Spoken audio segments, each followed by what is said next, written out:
Good evening, everyone.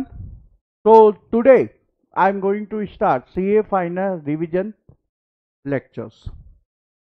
कुछ student का question था, सर फास्ट ट्रैक लेक्चर्स की जरूरत है क्या?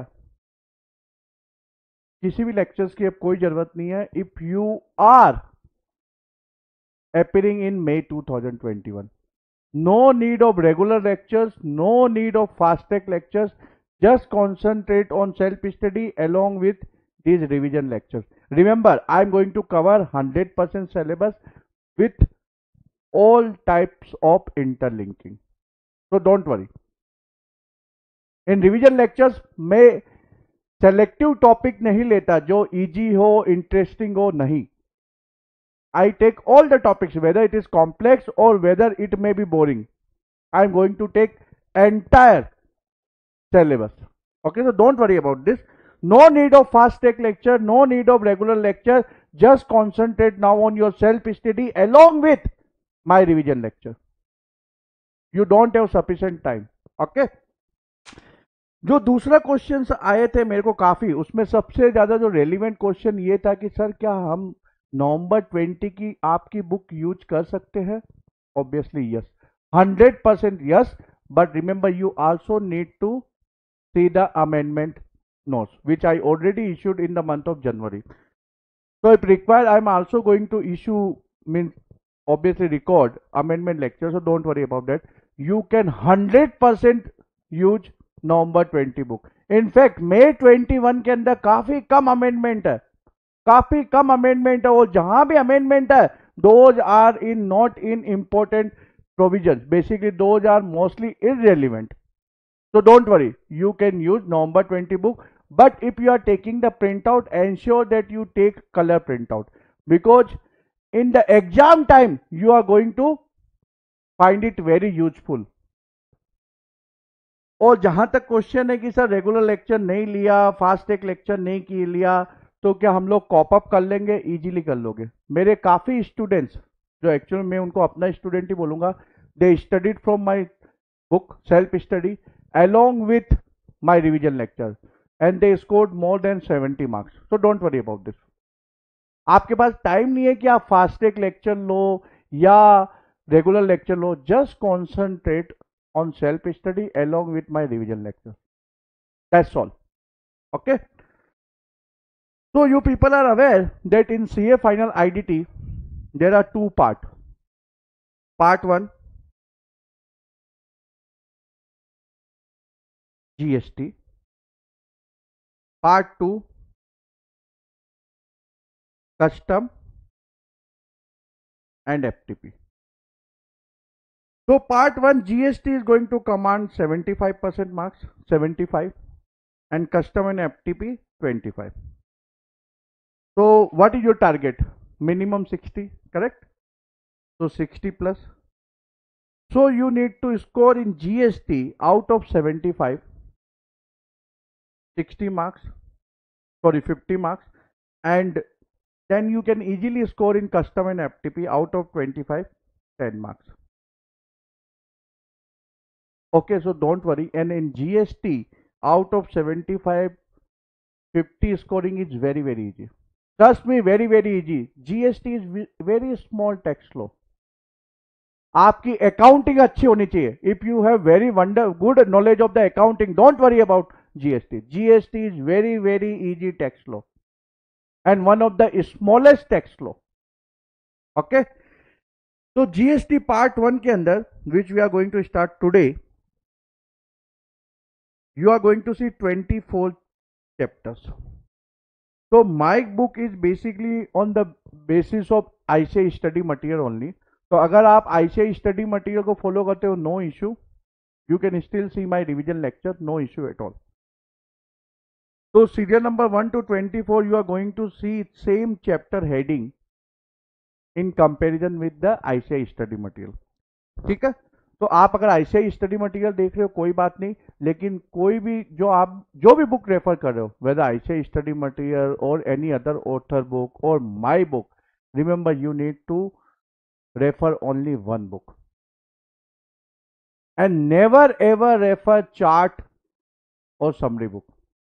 फाइनल में मार्क्स नहीं आने वाले.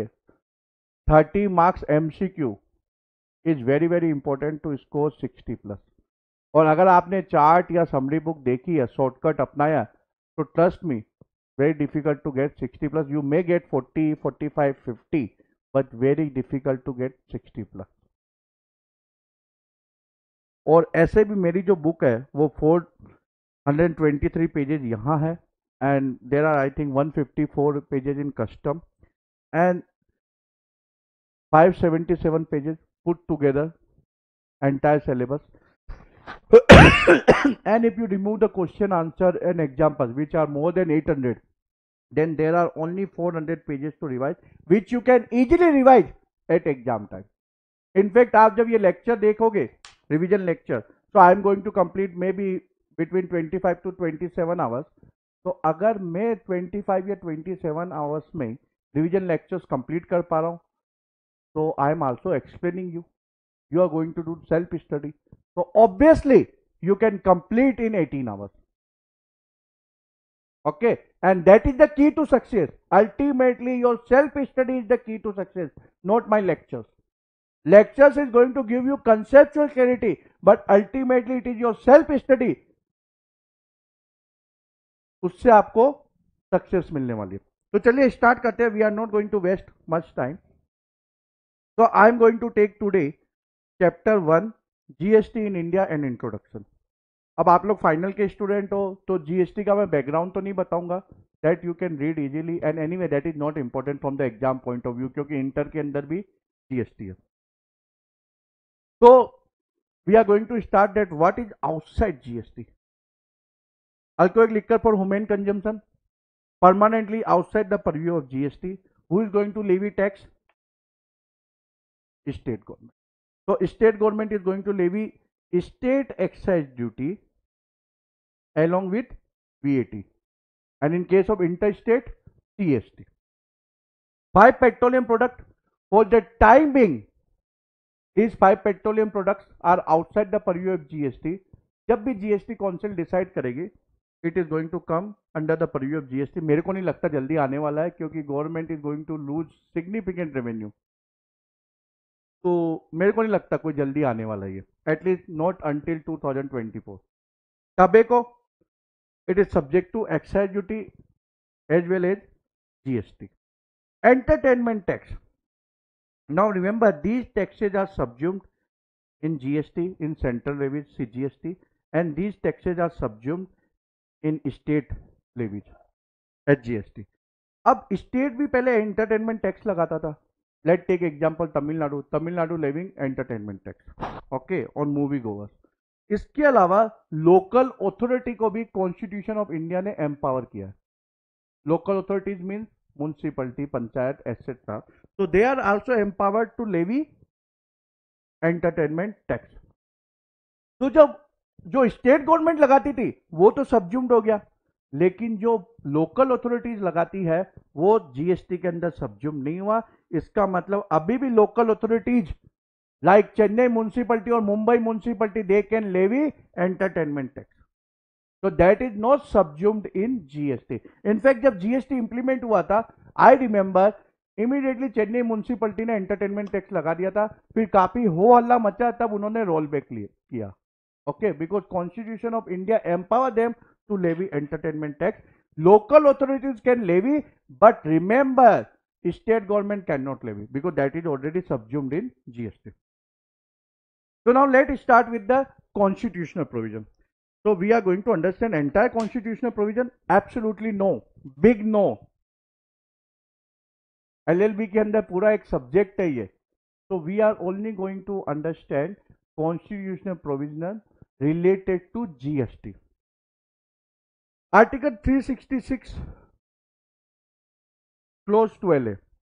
Goods and service tax means any tax on supply of goods or services or both, except taxes on the supply of the alcoholic liquor for human consumption.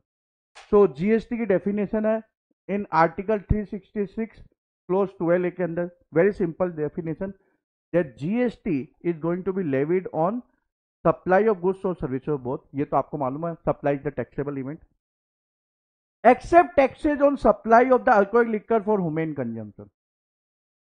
तो alcohol liquor for human consumption permanently outside the purview of GST until unless constitution में amendment किया जाए, इसके अंदर amendment किया जाए, otherwise it is permanently outside the purview of GST. But remember, it does not exclude petroleum product. So petroleum products are very much within the purview of GST, but for the time being it is outside the purview of GST. Goods definition उसमें कोई amendment नहीं है। ये जो goods definition देख रहे हैं हम लोग कॉन्स्टिट्यूशन ऑफ इंडिया के हिसाब से देख रहे हैं। Article 366 close 12 includes all materials, commodities and articles pre-existing definition, no amendment. Services काफी स्मार्टली प्ले किया गवर्नमेंट ने। आर्टिकल 366 क्लोज 26 है एनीथिंग अदर देन गुड्स। तो if you say it is not goods, government is going to say okay तेरी बात मानता हूं ये सर्विस है, तू तो जीएसटी पे कर। आप बोलोगे ये गुड्स नहीं है तो गवर्नमेंट बोलेगी it is service, pay the GST because GST is on both whether it is supply of goods और सर्विसेज ऑन बोथ।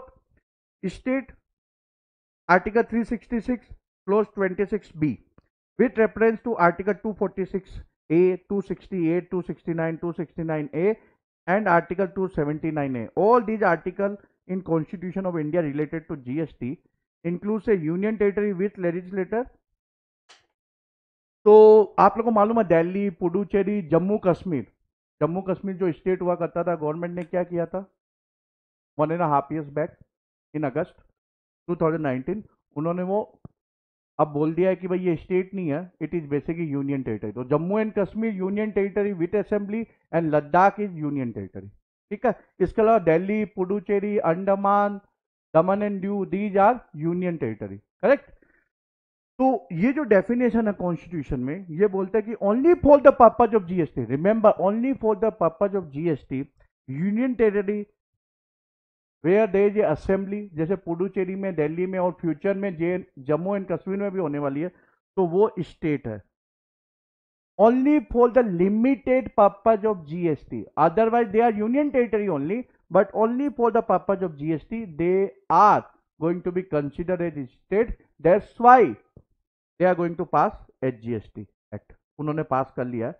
तो that's why any inter state supply in Delhi is subject to CGST HGST, not UTGST. Okay. Article 265.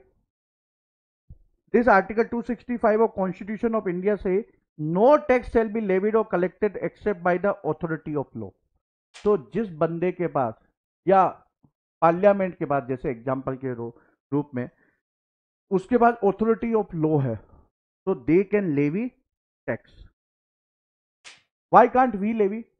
हम लोग ने हमको किसी ने authority नहीं दी, हमको जिस दिन अथॉरिटी मिलेगी हम भी लेवी कर सकते हैं। Correct, we do not have authority of law. तो अकॉर्डिंग टू आर्टिकल 265 जिसके पास अथॉरिटी ऑफ लॉ है only they can levy taxes and collect. Article 245 this is basically defined relationship between union and state. Union means central government, state means obviously you know respective state government. So this Article 245 of Constitution of India say Parliament may make law for the whole or any part of the territory of India. So Parliament can make law for entire India, okay, and state can make law for respective state. Means MP government किसके लिए law बनाएगी? Only for MP. क्या MP government को power है कि वो महाराष्ट्र के लिए कोई लॉ पास करे? नहीं। तो MP government can only make law related to MP. तो एमपी की टेरिटरी के लिए ही एमपी गवर्नमेंट लॉ बना सकती है, महाराष्ट्र, राजस्थान, तेलंगाना के लिए नहीं बना सकती। तो parliament can make law for entire India, state for respective state. Article 246 very important article. It basically 7th schedule of article 246 contain 3 lists. List 1 which is pertaining to central government union list, list 2 state list which is pertaining to obviously states, and list 3 is concurrent list. तो list 1 में जो भी item है like income tax, custom duty, central government is going to make law. So basically list 1 authorizes central government to make law and revenue is going to be pertaining to whom? Central government only. List 2 में जो भी matter है between entries 45 to 63 it is pertaining to state, तो respective state assembly उसके लिए law बनाएगी and that revenue is going to go to home, who is going to accrue that revenue, respective state. And concurrent list के अंदर दोनों government बना सकती है। अब जो जीएसटी है इसका फिटमेंट नहीं होता आर्टिकल 246 के अंदर, तो इसलिए आर्टिकल 246 ए न्यूली इंसर्टेड। तो article 246 A is going to override Article 246 and 254. Why? Because it is written clearly notwithstanding. Can someone tell me कि अगर कोई भी provision के अंदर, whether it is GST law, income tax law, or company law, civil or criminal law, or Constitution of India, if any provision contains notwithstanding, what is the relevance of this? You are final student, CA final, so obviously you should know how to interpret the law. तो अगर not with standing किसी provisions के अंदर लिखा हुआ है तो इसका क्या इंटरप्रिटेशन होगा? Can someone answer? Please use chat window.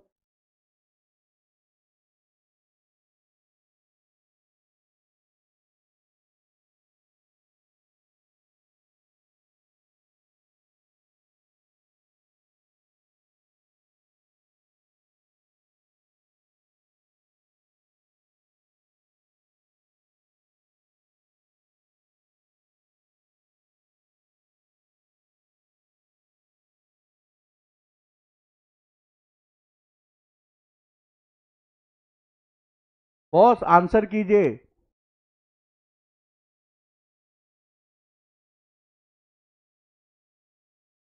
Correct, so I got the correct answer from whoever written. So Lavi, Vinay, Gaurav given correct answer. So Vinay, just to correct, so Vinay, by the way, he is in hospital, he is suffering from COVID, so please pray for him. Okay, so not basically notwithstanding means it is going to prevail over article 246 and 254। तो अगर मैं शुद्ध हिंदी में बोलूं, ये बोलता boss मैं बाप हूं, ये लोग मेरे बच्चे हैं, तो I am going to overrule, I am going to prevail over. तो ये प्रोविजन तेल लेने गए, मैं बाप हूं, ठीक है। So article 246 A is going to prevail over article 246 and 254। क्या बोलता है ये article 246 A? It give exclusive power to parliament, okay, where the supply of goods और सर्विसेज और both taxes place in the course of interstate. तो interstate के मामले में क्या पार्लियामेंट लॉ पास कर सकता है? और it give power to parliament in state to make law with respect to GST. तो जीएसटी के बारे में दोनों को लॉ बनाना है। And exclusive power to parliament as I said earlier in case of interstate supply. It also have provision that petroleum product, by petroleum product part of GST, but it is going to come under the purview of GST when central council decides, GST council. Okay, so when GST council is going to decide, that time these 5 petroleum products are going to come within the purview of GST. मेरे हिसाब से जो मैंने बोला 2024 तक तो नहीं आने वाला। Okay, Parliament exclusive power to make law on any matter not enumerated in current list shall be subject to Article 246A. So it is going to be subject to Article 246A. Who can levy which tax? तो ये मैंने एक table बनाई है जिससे कि आपको काफी इजी रहे। Alcohol liquor for human consumption, मैंने क्या बोला था कि इसके ऊपर जो एक्साइज ड्यूटी लगती है वो स्टेट लेवी करता है। So normally excise duty is central, लेकिन in case of alcoholic liquor for human consumption remember it is state excise duty and this is going to help you in chapter 2 custom. तो मैं उस समय ये interlink करूंगा provision. तो state government is going to levy excise duty, entry number 51 list 2 के अंदर है, 246 के अंदर, and sale tax on interstate cell, in case of interstate sale CST। Remember, central government levies CST, but it is revenue of state only. 5 petroleum product excise duty levy होगी, ये central government वाली excise duty है। Apart from this CST, because there is going to be sale, inter state पे CST, inter state पे VAT। Taxes on tobacco and tobacco product, मैंने क्या बोला, excise भी लेवी होगा और एक्साइज के साथ these are subject to GST also, so that's why CGST, and state government is going to levy HGST. Other goods और सर्विसेज ऑफ बोथ, उसके ऊपर CGST and HGST. Entertainment and amusement, तो CGST HGST. इसके अलावा local authority है, municipality panchayat, they can levy entertainment tax also according to entry number 62. Article 249 and Article 250 empower the Parliament in case of national interest और proclamation of emergency in operation. जो state list के अंदर, list 2 के अंदर, जहां state government को power है, parliament उसको ओवरटेक करके लॉ बना सकती है. जैसे मान लीजिए कोई स्टेट अलग होना चाहता है, तो पार्लियामेंट के पास पावर तो होना चाहिए ना. तो इसलिए ये article 249, article 250 empower the central government, basically parliament.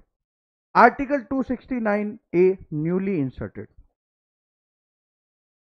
Interstate supply, उसके ऊपर जो GST है कौन लेवी करेगा?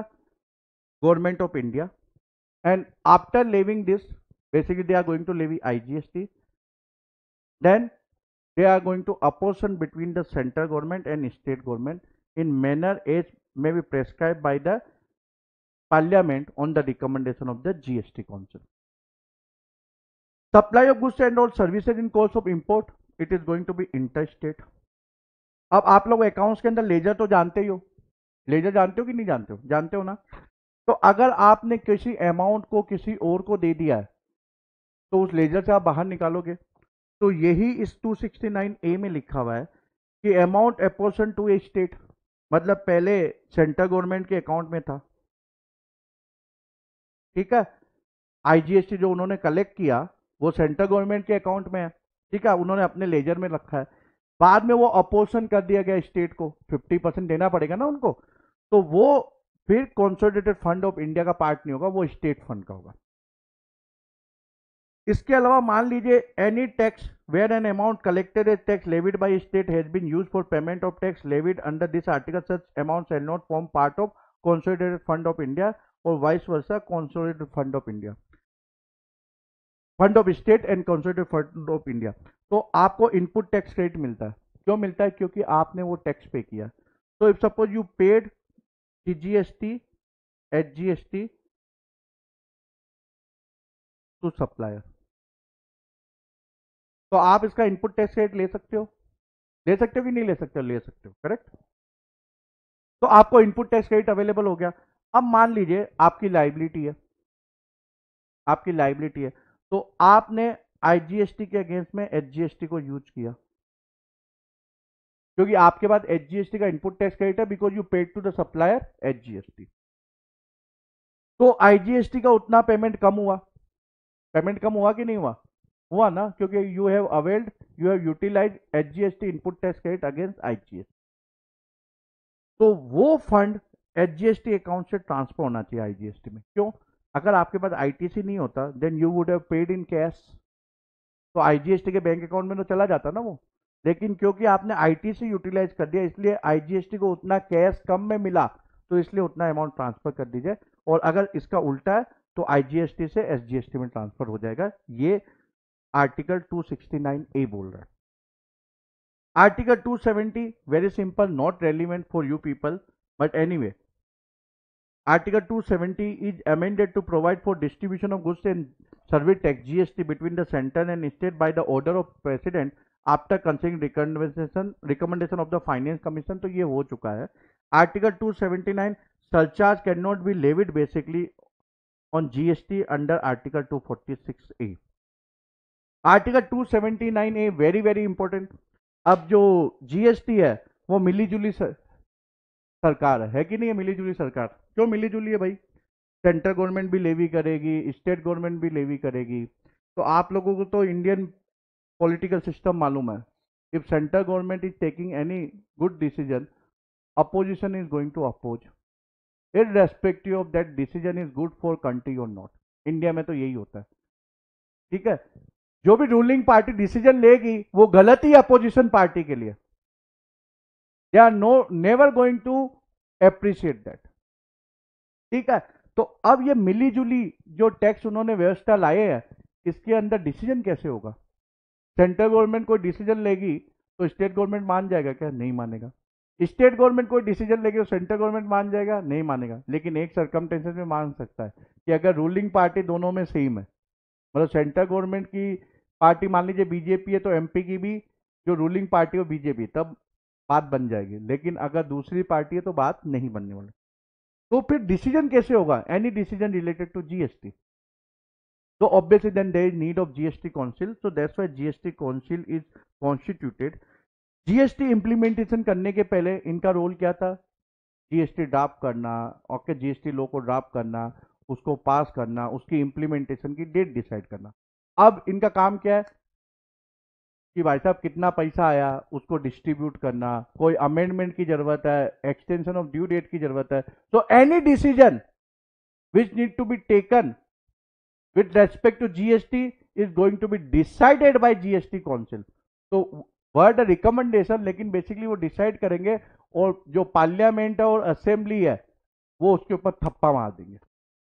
ठीक है। तो जीएसटी काउंसिल है, उसका स्ट्रक्चर क्या है? जो यूनियन फाइनेंस मिनिस्टर है बाय डिफॉल्ट चेयरपर्सन। तो पहले जेटली सर हुआ करते थे, अब कौन है? सीतारमन। सीतारमन को अगर किसी और ने रिप्लेस किया तो union finance minister, that union finance minister is going to be by default chairman. उसके अलावा ईच स्टेट का रिप्रेजेंटेशन होगा, तो वो अपना, चाहे वो मिनिस्टर ऑफ फाइनेंस या टैक्स या किसी और मिनिस्टर को रिकमेंडेड कर सकते हैं, ओके, कि वो जीएसटी काउंसिल का मेंबर है। तो दैट मिनिस्टर ऑफ स्टेट और मिनिस्टर ऑफ फाइनेंस और tax of that respective state is going to be member of GST council. इसके अलावा जो यूनियन के अंदर है, आपको मालूम है एक और मिनिस्टर होता है, एक तो सेंट्रल मिनिस्टर हो गया, मतलब कैबिनेट रैंक का, एक स्टेट रैंक का होता है। So state rank is going to be member. तो हर स्टेट का मिनिस्टर, जिसको भी स्टेट गवर्नमेंट ने नॉमिनेट किया वो मेंबर होगा।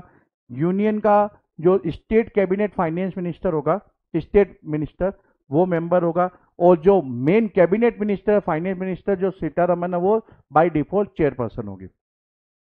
अब इनका अपॉइंटमेंट होने के बाद चेयरपर्सन तो by default union finance minister है, तो ये लोग बाद में वोटिंग करेंगे और वाइस चेयरपर्सन चुनेंगे।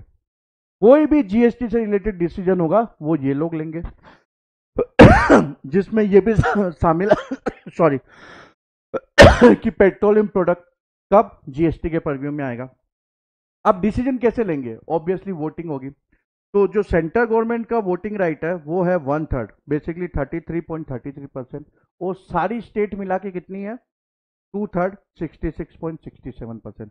किसी भी प्रपोजल को पास करना है तो वो 3/4 मेजोरिटी के साथ होगा, मतलब 75%।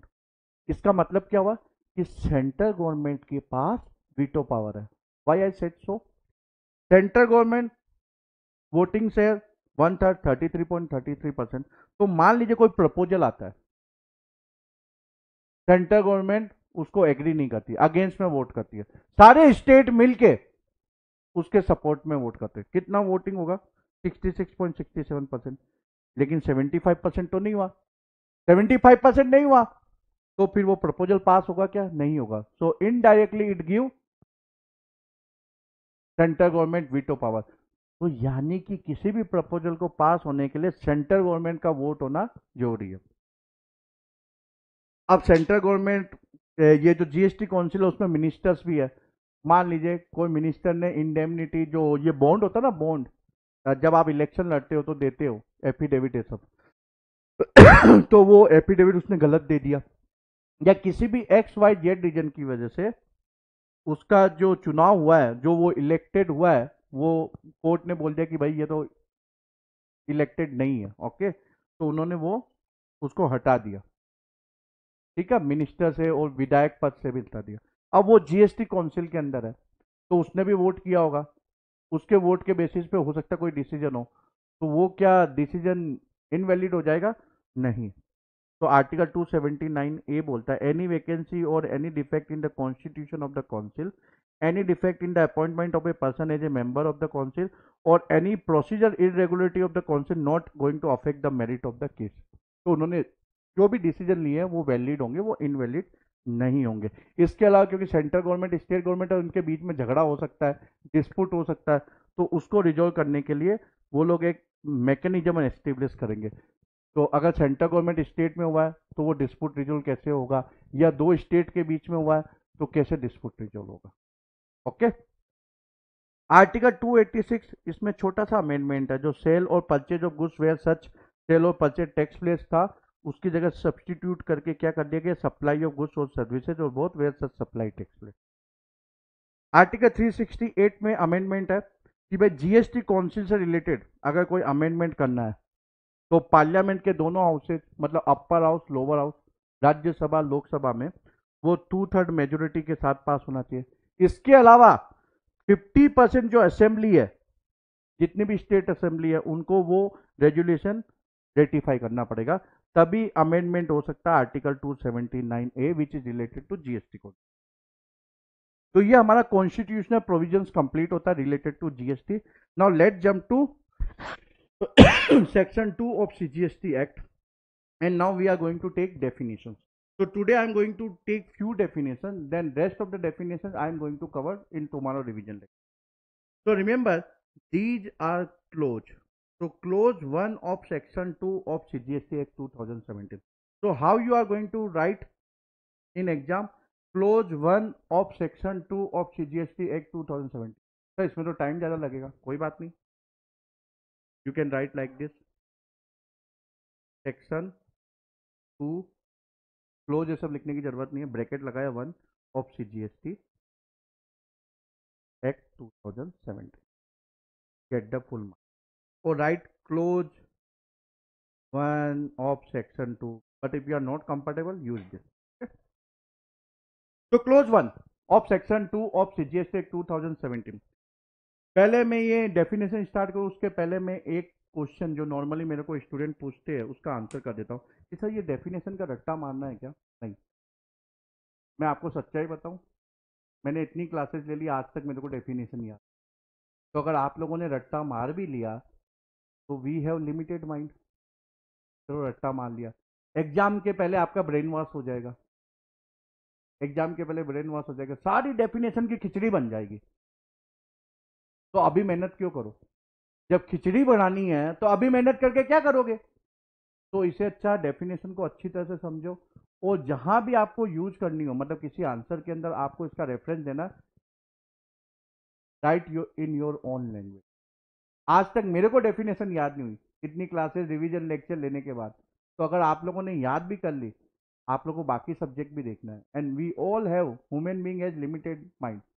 हमारे कोई हार्ड डिस्क थोड़ी ना फिट है कि जहाँ डाल दिया जो भी स्टोरेज किया वो परमानेंट हो गया. वो भी हालांकि क्रैश कर सकता है, तो अपने तो क्रैश के चांसेस ज़्यादा है. ठीक है, तो आपको याद नहीं करनी है, जो मैं बोलूंगा डेफिनेशन इंपॉर्टेंट है, याद कर लीजिए, वो जोड़ याद कर लीजिए. ठीक है. तो clause 1 actionable claim shall have the same meaning as assigned to it in section 3 of the Transfer of Property Act 1882. तो ये तो बेसिकली क्या है, ये क्या है, ये तो ट्रैफिक पुलिस है. ये डेफिनेशन जो इन्होंने सीजीएसटी में दी है वो बोलता है कि भैया तू उधर जा, section 3 of the transfer of property act, और देख उधर क्या डेफिनेशन, वो डेफिनेशन इधर अडेप्ट कर ले. तो हम लोग उधर जाए क्या, इतना टाइम खोटी क्यों करते हो? सीधी सी बात है, एक्शनेबल क्लेम, एक्शन. तो person can take action to recover the claim. जैसे अनसिक्योर लोन, आपने अमित जैन के ऊपर भरोसा किया और अनसिक्योर लोन दे दिया. अब अमित जैन तो दिवालिया है, तो उसने लोन नहीं चुकाया, remember it is unsecure loan, तो आप मेरे अगेंस्ट में एक्शन लोगे to recover the your loan amount. या अमित जैन को आपने ऑफिस दी किराए पे, उसने किराया नहीं चुकाया, तो एरियर्स ऑफ रेंट. आप बोलोगे मेरा ही एग्जांपल, आप अपना क्यों ले रहे हो, चलो तुम लोग को अच्छा लगेगा इसलिए ले रहा हूँ. तो मैंने किराया नहीं चुकाया, then again you can take action. Okay, so these are actionable claim example. Now why this definition is important? Because remember para 6 of schedule 3 say actionable claim other than lottery, betting and gambling are neither supply of goods nor supply of services, so obviously not subject to tax. Only lottery, betting and gambling are subject to tax. अब इसमें जो आपको खास तौर पे एक बात ध्यान रखनी है, जो लॉयल्टी पॉइंट मिलते हैं, जैसे आप रिलायंस ये सुपर मार्ट है उसके अंदर जाके कुछ परचेज करते हो या सुपर स्टॉप में परचेज करते हो, तो they take your mobile number and you are going to get, let's say, loyalty point. So on 100 spent you are going to get loyalty point, let's say 1 rupees. You can encash that as a discount. So that is actionable claim. And remember, secure loan is not actionable claim. क्यों? आपने मेरे को loan दिया, मैंने property आपको mortgage में दी, मैंने loan नहीं चुकाया, तो आप क्या करोगे? प्रॉपर्टी से वसूल कर लोगे उसको सेल करके। ठीक है, तो secure loan is not actionable claim. Okay. Clause 2 of section 2 of CGST Act 2017, address of delivery. Address of delivery means the address of the recipient of goods or services both indicated on the tax invoice issued by a registered person for delivery of such goods or services of both. तो जो भी tax invoice में address of delivery लिखा हुआ है वो address of delivery है। Very simple definition, याद करने की जरूरत नहीं है। इसका रेलिवेंस क्या है? To determine the place of supply. Correct. Clause 3 of section 2, address on record. तो सप्लायर के जो रिकॉर्ड में एड्रेस है रेसिपिएंट का, उसको क्या बोलेंगे? Address on record. क्या रेलिवेंस है? Again to determine the place of supply. Clause 4 of section 2 of CGST act 2017, adjudicating authority. अब एजुडिकेटिंग अथॉरिटी कौन है? Who is going to take any order, who is going to pass any order और decision, जिसको power मिला है to pass any order और decision. लेकिन इसमें कौन शामिल नहीं होना चाहिए?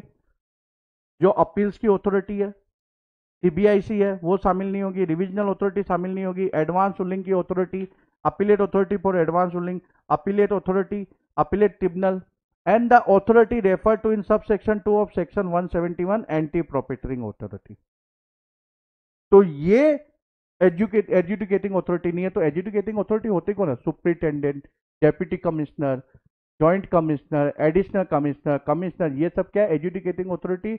ये कोई डिसीजन या ऑर्डर पास कर सकते हैं। ठीक है, तो इनको हम एजुकेटिंग अथॉरिटी बोलेंगे। लेकिन कमिश्नर के आगे ब्रैकेट में अपील लिखा हुआ है, then that commissioner is appellate authority, then that is not, he is not educating authority. Important definition, clause 5 of section 2 of CGST act 2017, agent means a person including. अब मैं आपको ये एक्सप्लेन कर रहा हूं, इन बिटवीन कोई student ये बताए कि यहां इंक्लूडिंग का क्या रेलिवेंस है। तो in any provision, whether it is tax law provision और whether it is company law provision या सिविल लॉ या क्रिमिनल लॉ, उसके अंदर अगर किसी प्रोविजन या डेफिनेशन में इंक्लूड्स वर्ड आए, इंक्लूड्स, इंक्लूडिंग, तो उसका क्या रेलिवेंस है? How to interpret this? तो agent means a person including a factor, broker, commission agent, arhatia, delegated agent, an auctioneer, an auctioneer or any other mercantile agent by whatever name called, who carries on the business of supply or receipt of goods or services or both on behalf of another. तो definition क्या बोलती है भाई? Agent को आप factor बोलो, broker बोलो, commission agent बोलो, आरटिया बोलो, डेलीगेटेड एजेंट बोलो, मर्केंटाइल एजेंट बोलो, ठीक है, ऑक्शनर बोलो, लेकिन वो काम क्या करता है? वो काम क्या करता है? ही is basically supplying goods or services of both or receiving goods or services of both on behalf of another person. Who is this another person? So let's jump to page number 18, clause 88 of section 2 of CGST Act 2017, principal. Principal means a person on whose behalf an agent carries on the business of supply or receipt of goods or services or both. तो agent किसके लिए काम करता है? Agent definition में लिखा another, वो another बंदा कौन है? On behalf of another, principal. He is basically owner of that particular goods. Let take example, an agent is dealing in that goods. Agent is not owner, principal is owner. On behalf of principal agent is working. Okay, answer आया क्या? Correct विनय, लगता है मेरा lecture अच्छी तरह से देखे हैं। करेक्ट आयुष्मान। तो इंक्लूड जब वर्ड यूज किया जाए किसी भी डेफिनेशन में या प्रोविजन में, तो याद रखना कि उसके आगे जो भी लिखा है वो एग्जाम्पल्स है. It is not exhaustive list. It is not exhaustive list. Remember, government is very smart. You people think government is not smart, but let me tell you, and I'm going to prove my point. Government is very, very smart when it comes to tax law. तो उन्होंने क्या बोला कि भैया including के बाद जो भी लिखा है ना, ये मैं तुम लोग को एग्जाम्पल दे रहा हूं. इसके अलावा तुम शाने लोग अगर कोई नया वर्ड इजाद कर लेते हो, मुंबई की भाषा शाने है ना, तो तुम शाने लोग अगर कोई नया वर्ड इजाद कर लेते हो, नया टर्म इजाद कर लेते हो, बोलते हो कि ये एजेंट नहीं है, तो मैंने तो तुम लोग को एग्जाम्पल दिया है. अगर जो वो काम कर रहा है उसका नेचर एजेंसी, मतलब जो एजेंट काम करता है उसके जैसे है, तो वो एजेंट होगा. ये तो मैं तुम लोग बच्चे लोगों को समझाने के लिए एग्जाम्पल दे रहा हूं. So it is not exhaustive list. Remember, these are just example. So if some smart guy innovate new term, government is saying, okay, you are smart, I am over smart. These are just example. So whatever new term you are using, that is also agent. Okay. What is the relevance of agent? Para 3 schedule 1, जो हम लोग अगले chapter में detail में discuss करेंगे. तो चाहे वो मर्केंटाइल एजेंट हो, मर्केंटाइल एजेंट कौन होता है? जो नॉर्मली उसके पास अथॉरिटी होती है सेल ऑफ गुड्स और टू कंसाइन गुड्स और टू रेज मनी. ब्रोकर कौन होता है? जो नेगोशिएट करता है, जैसे ब्रोकर बोलते हैं ना, प्रॉपर्टी ब्रोकर. तो वो बीच में जैसे प्रॉपर्टी के लिए होता है तो उसको ब्रोकर बोलते हैं. ऑक्शनर जो ओपन सेल करता है कि भाई बिड, जो ओपन बिड लेता है ना कि भाई बोलो जिसको, जिसने सबसे ज्यादा बिड किया उसको वो सेल कर देगा.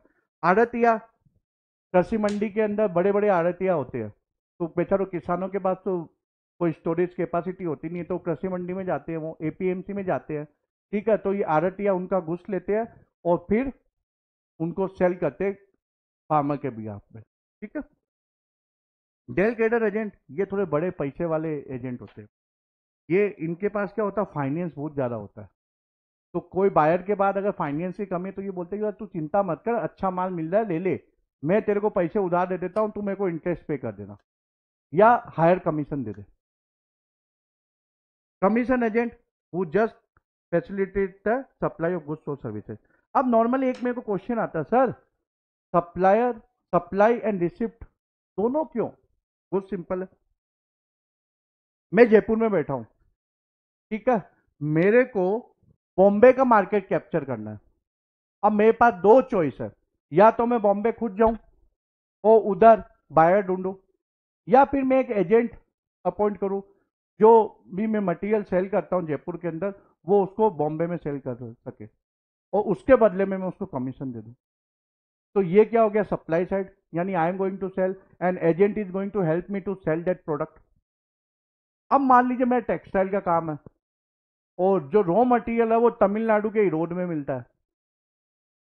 ठीक है, मैं मान लीजिए शूटिंग शटिंग या जो टॉवल है सब है उसका मैन्युफैक्चर हूँ, उसका रॉ मटेरियल इरोड में मिलता है.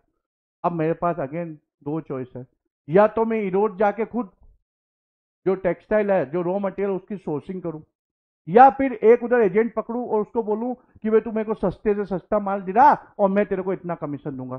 तो that's why both side are covered, supply और रिसिप्ट दोनों कवर है. Clause 6 of section 2 of CGST Act 2017, one of the most important definition, aggregate turnover. रट्टा लगा लेना इसका तो बिंदास, इसको तो याद करना ही पड़ेगा, देयर इज नो चॉइस.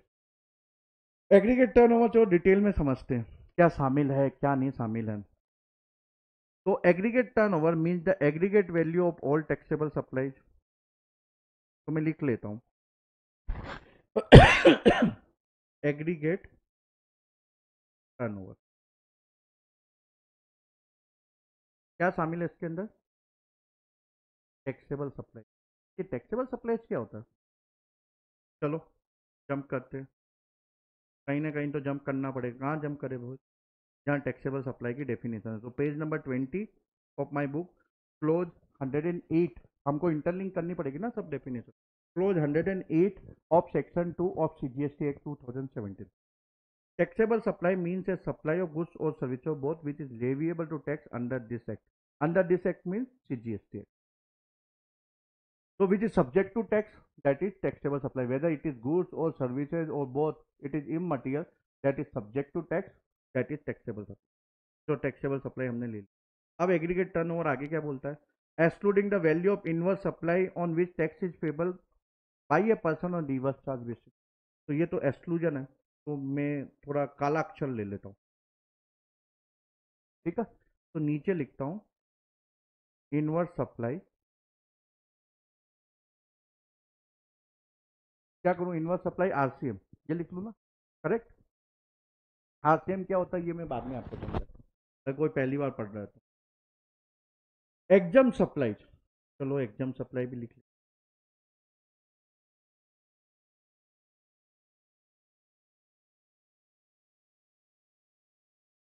अब एग्जाम सप्लाई में क्या शामिल होता है? वापस जंप करते हैं एग्जाम सप्लाई की डेफिनेशन.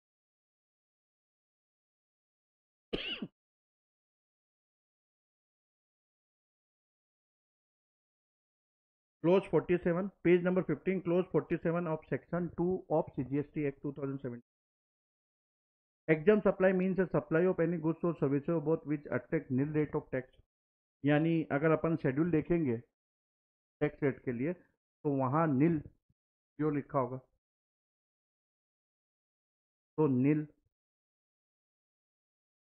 देन इससे wholly exempt from tax under section 11 of CGST act और under section 6 of IGST act. तो ये तो हम चैप्टर 4 में देखने वाले हैं. सॉरी. तो होली एग्जाम. इसके अलावा non taxable supply and includes non taxable supply. अब ये नॉन टैक्सेबल सप्लाई क्या होता है? अब इसकी भी डेफिनेशन अब इंटरलिंक करने पड़ेंगे ना सारे प्रोविजन. तो यहाँ डेफिनेशन करनी है.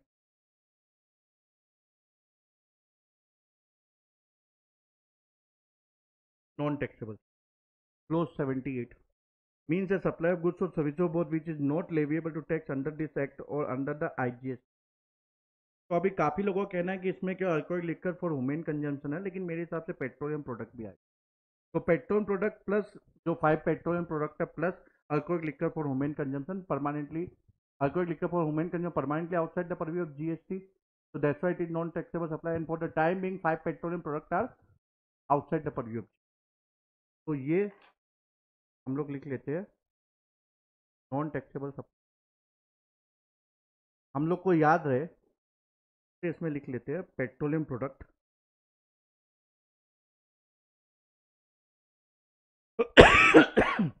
प्लस अल्कोहलिक लिकर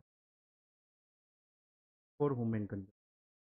इसका बाद में मैं शॉर्टकट फार्मूला भी बताऊंगा कैसे एग्रीगेट टर्नओवर कैलकुलेट करना, वो बाद में. पहले अपन डिटेल में समझ.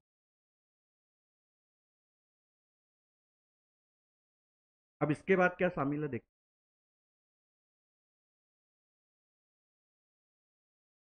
तो हमने क्या ले लिया? एग्जाम सप्लाई भी ले लिया. एक्सपोर्ट ऑफ गुड्स और सर्विसेज बोथ, तो दोनों एक्सपोर्ट. तो एक्सपोर्ट लिख देते.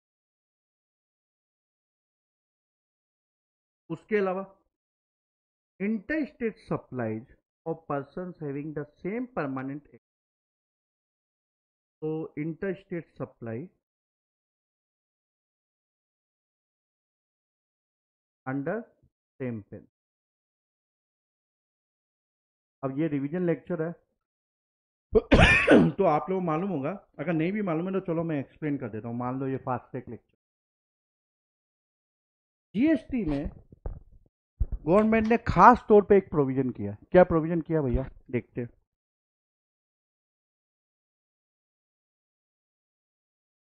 उमंग पंचाल, ठीक है, उसकी एक कंपनी है उमंग लिमिटेड.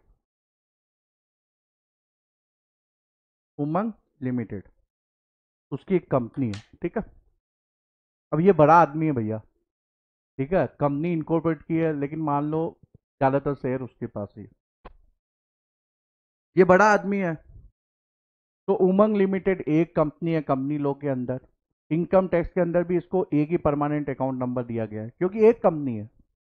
लेकिन क्योंकि ये बड़ी कंपनी है, उमंग बड़ा आदमी है, ठीक है, तो उसकी स्टेट वाइज ब्रांचेज है. हेड ऑफिस दिल्ली में बना के बैठा है और बाकी स्टेट वाइज इसकी ब्रांचेज है। तो जीएसटी के अंदर क्या है, गवर्नमेंट ने एक फिक्शन क्रिएट किया only for the purpose of GST. Boss एक कंपनी तुम्हारी स्टेट वाइज ब्रांच है, प्लेस ऑफ बिजनेस है, सेपरेट एंटिटी। सेपरेट एंटिटी उसको हम क्या नाम देंगे, डिस्टिंक्ट पर्सन। ये तो आप लोगों को मालूम ही होगा। तो only for the purpose of GST, even though Umang limited is one company, but state wise it is going to be separate entity, basically distinct person. तो fiction has been created under GST law. एक company को उन्होंने अलग अलग कंपनियां बना दिया, ये मान लो आप, अलग अलग एंटिटीज। अब मान लीजिए राजस्थान में सरप्लस मटेरियल है और एमपी के अंदर कम है, एमपी में जरूरत है, डिमांड है, लेकिन राजस्थान में सरप्लस है, उधर बिक ही नहीं रहा है। तो उमंग क्या डिसीजन लेगा कि भाई मैं स्टॉक ट्रांसफर कर दूं। तो ये क्या होगा, inter state with in the company. तो इनकम टैक्स के अंदर ये टर्नओवर होगा क्या, नहीं होगा। अकाउंटिंग में अपन लेंगे ये टर्नओवर, नहीं लेंगे, ये बोलेंगे सेल ही नहीं है बॉस। ये तो इंटर मतलब एक ही कंपनी के अंदर ट्रांसफर इनवॉइस ही नहीं कट करना। लेकिन जीएसटी बोलता है नहीं भैया, ये तो स्टेट वाइज है। तो दूसरे ब्रांच दूसरे स्टेट में डिस्टिंक्ट पर्सन है। तो अगर इंटर स्टेट सप्लाई है अंडर द सेम पेन, तो it is going to be included in aggregate turnover. तो एग्रीगेट टर्नओवर में शामिल कर लो, ठीक है। अब और एक एक्सक्लूजन बोला है, central tax, state tax, union territory tax, integrated tax and cess. तो इसको हम लोग लिख देते हैं जीएसटी फैमिली टैक्सेस। ये एक्सक्लूजन है जीएसटी फैमिली टैक्सेस। इसको मैं जीएसटी फैमिली टैक्सेस ही नाम दूंगा, मेरे स्टूडेंट को तो मालूम है, आप लोगों के लिए बता रहा हूं। जीएसटी फैमिली टैक्सेस मतलब CGST, SGST, UTGST, IGST, cess.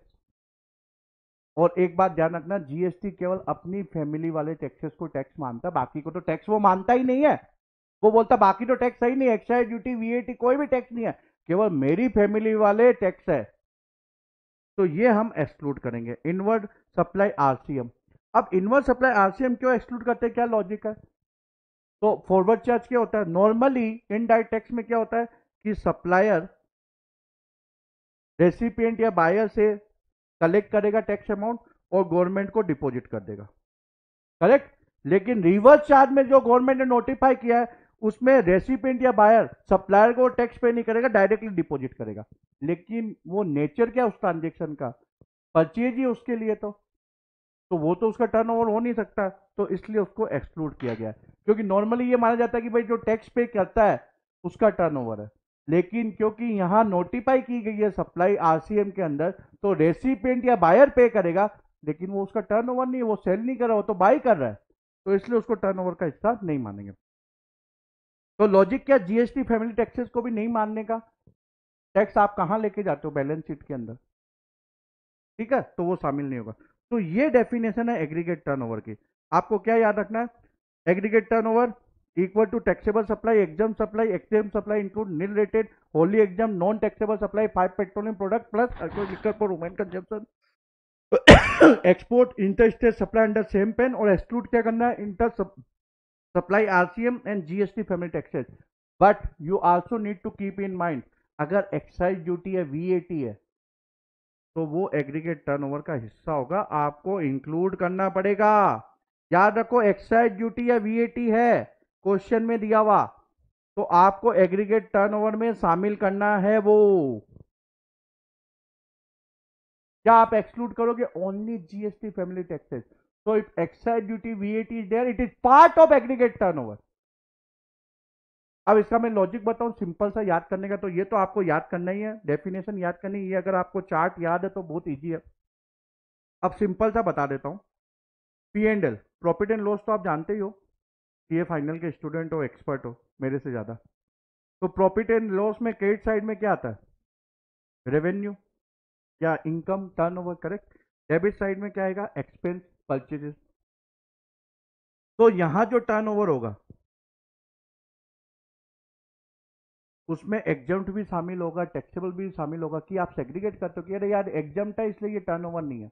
हम लोग अकाउंट्स में ऐसा करते कि नहीं, हमारे लिए वो टर्नओवर है, चाहे वो नॉन टैक्सेबल सप्लाई है या कुछ भी हो, हमारे लिए क्या होता है अकाउंट्स के अंदर, वो टर्नओवर है। Whether it is subject to tax और not, whether it is export, domestic supply, it is turnover. तो वो टर्नओवर लेंगे। अब इसमें लिखा एक्सक्लूजन इनवर्स सप्लाई आरसीएम। तो ये इनवर्स सप्लाई हम लोग क्या करते हैं, डेबिट में करते हैं ना शायद, मेरे को जहां तक जाना परचेजेस। तो ये ऑटोमेटिकली एक्सक्लूड हो गया। जीएसटी फैमिली टैक्सेस, ये हम कहाँ लेके जाएंगे, बैलेंस शीट में। तो ये भी एक्सक्लूड हो गया। तो दोनों एक्सक्लूजन तो ऑटोमेटिकली हो गया। तो आपका टर्नओवर बेसिकली क्या हो गया, एग्रीगेट टर्नओवर। लेकिन इसमें एक एडजस्टमेंट करना पड़ेगा, inter state supply under same PAN. क्यों? क्योंकि ये हम टर्नओवर में नहीं देते, इसका इन्वेंट्री के अंदर हम एडजस्टमेंट करेंगे। हम क्या करेंगे कि भाई ब्रांच स्टॉक ट्रांसफर किया ब्रांच ए से बी को, तो इन्वेंट्री के अंदर हम लोग एडजस्ट कर देंगे। तो ये टर्नओवर के अंदर हमको लेना पड़ेगा। इसके अलावा अगर कोई एक्साइज ड्यूटी वीएटी है तो वो लेना पड़ेगा। तो basically P and L turnover plus interstate supply under same PAN and excise duty any other taxes other than GST family taxes, वो हमको लेना पड़ेगा। तो ये सिंपल फार्मूला है, Amit Jain formula to calculate the aggregate turnover.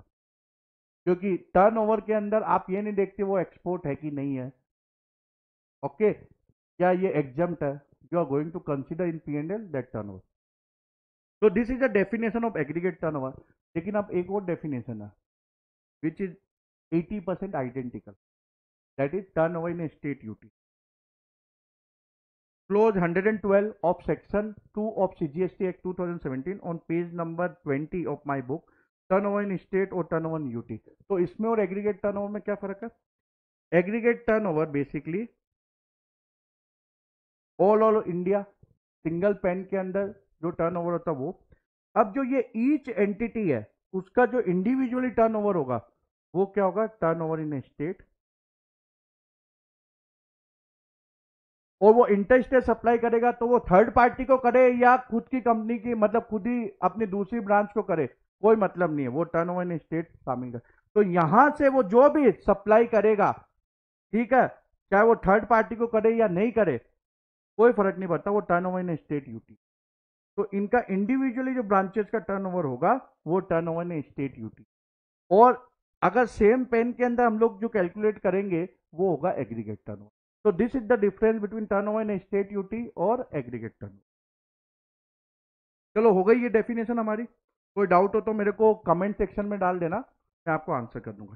Clause 7 of section 2 of GST act 2017, agriculturist.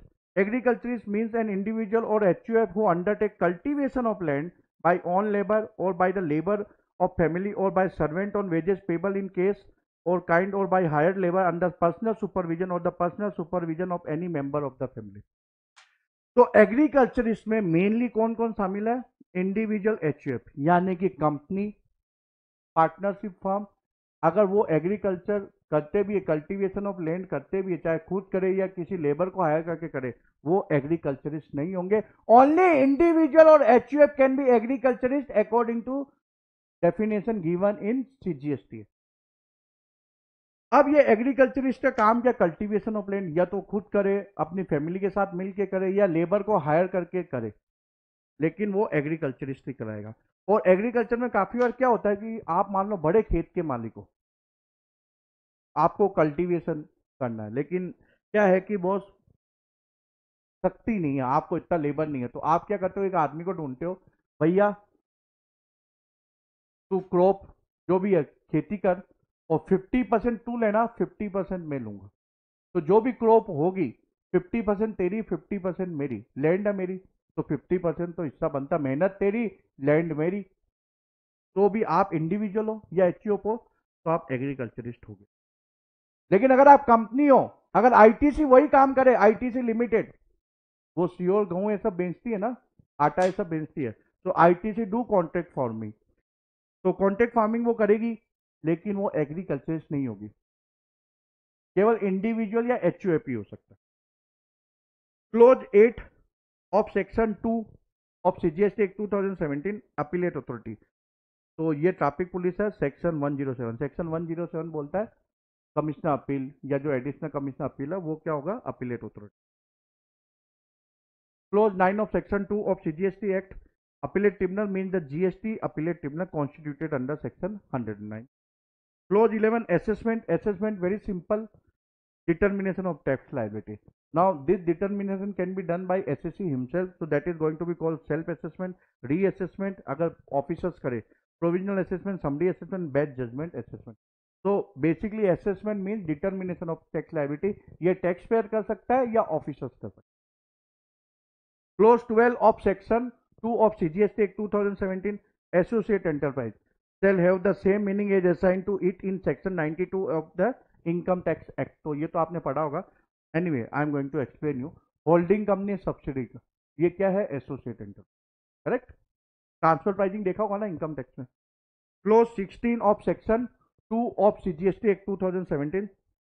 Board means the central board of indirect taxes and custom constituted under the central board of revenue act 1963. तो basically board means for GST purpose CBIC, और income tax के लिए क्या होता है? CBDT. Okay. So for GST our subject, my subject, your subject, आपके लिए DT भी है, CBIC is the board. So today I am going to end it here. Tomorrow I am going to take rest of the definitions and I am going to try to complete chapter 1, all other definitions tomorrow itself. Thank you very much. Bye bye. और अगर आपका कोई doubt हो तो comment window में डालिए. ठीक है. I am going to answer it. Remember, आपके दिमाग में एक भी डाउट नहीं होना चाहिए. कोई भी डाउट हो, feel free to ask me. Okay, put in the comment window. I am going to answer. Thank you very much. Bye bye. Good night.